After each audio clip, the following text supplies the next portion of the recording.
The House of Representatives beams its searchlight on the National Health Insurance Scheme. I'm Linda Akibe, and you're welcome to the Gavel. The National Assembly is on a 2-week recess, but both chambers still held committee meetings during the week. The House of Representatives organized a public hearing to look at the effectiveness of a National Health Insurance Scheme. Specifically, the House Committee on Healthcare Services is investigating the compliance rate of health maintenance organizations to the health insurance scheme contributions and the utilization of funds by healthcare providers. The next report would show what happened in the 2-day hearing, which was quite eye-opening. It was 2 days of high emotions, revelations and frank discussions as the House of Representatives beamed a searchlight on compliance rate of health maintenance organizations to the health insurance scheme contributions and the utilization of funds by healthcare providers. The hall during the investigative hearing was filled to capacity. Healthcare providers, officials of the National Health Insurance Scheme, leaders of organized labor and representatives of health maintenance organizations attended the hearings. The National Health Insurance went into operation in 2005, and 12 years later it is yet to cover more than 3% of the population based on available information from the Federal Ministry of Health and National Bureau of Statistics. There is sufficient evidence, therefore, to indicate that the scheme is on the threshold of failure, as it is only serving the interests of others. The Executive Secretary of the Health Insurance Scheme, visibly upset, explained that the health maintenance organizations are largely to blame. Healthcare financing in Nigeria that I met is nothing but a huge fraud. It is nothing but subsidy to HMOs. Worse than fuel subsidy. Why is it worse? Fuel subsidy, they cash their checks and leave town. HMOs cash their checks and people suffer and die. How many Nigerians have they covered? What they have done over the years, ladies and gentlemen, is increase the number of NHIS enrollees. They say they have. Excuse me using this word in this house, padding. They have been padding with complicity of NHIS. I come from the land of HMOs, the United States of America. That's why you guys went and copied this. But you went and copied and pasted. If you do not know how to paste, do not copy. I am the first executive secretary to go around this country and say, we as the regulators, we've been sleeping on duty for the last 12 years. If we were doing the right thing, we wouldn't be in the mess we are here today.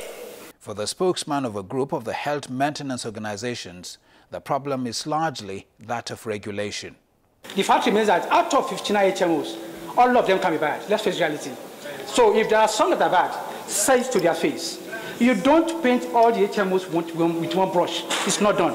If there's any reason why we've taken him to court, is the fact that we have seen boldly and clearly the AS, sincerely speaking, it's like he doesn't listen to people or he doesn't take advice. He doesn't know the scheme.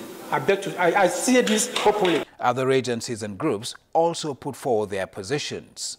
I hope you begin to look at whether it is mandatory that HMO should exist or not, considering that there are some countries, there are many countries that oppress the scheme without HMOs. Our position is that, well, we don't think HMOs have a role in this if we want to strengthen it. We can do away with them and the scheme can actually go forward. You are still in the, hello, you are still in the parliament. Emotions were high on day 2 of the hearing as the Executive Secretary National Health Insurance Scheme was confronted by some executives of health maintenance organizations. HMOs are not good, and some providers too are not good. So we cannot just sit down here and say this or that.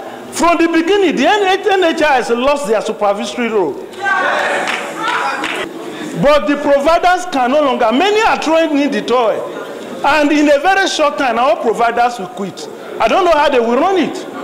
Because no provider can do surgery for 60,000, major surgery.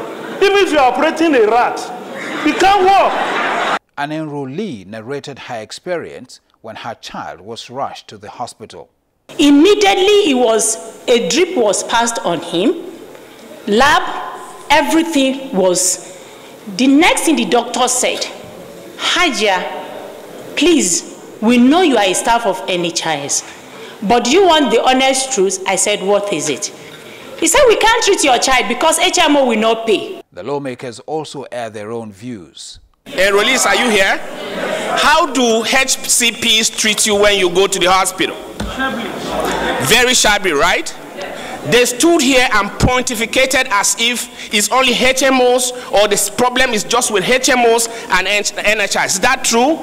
It's not true. Prof, are you telling us that you just give money to the HMOs and there's no mechanism that is put in place to monitor that the money you are giving to the HMOs actually gets to the service providers? Eventually, the chairman reminded everyone about the purpose of the hearing. Going forward, both the National Health Insurance, both the HMOs, the service providers, and we the lawmakers, we want to work together to ensure that this system works.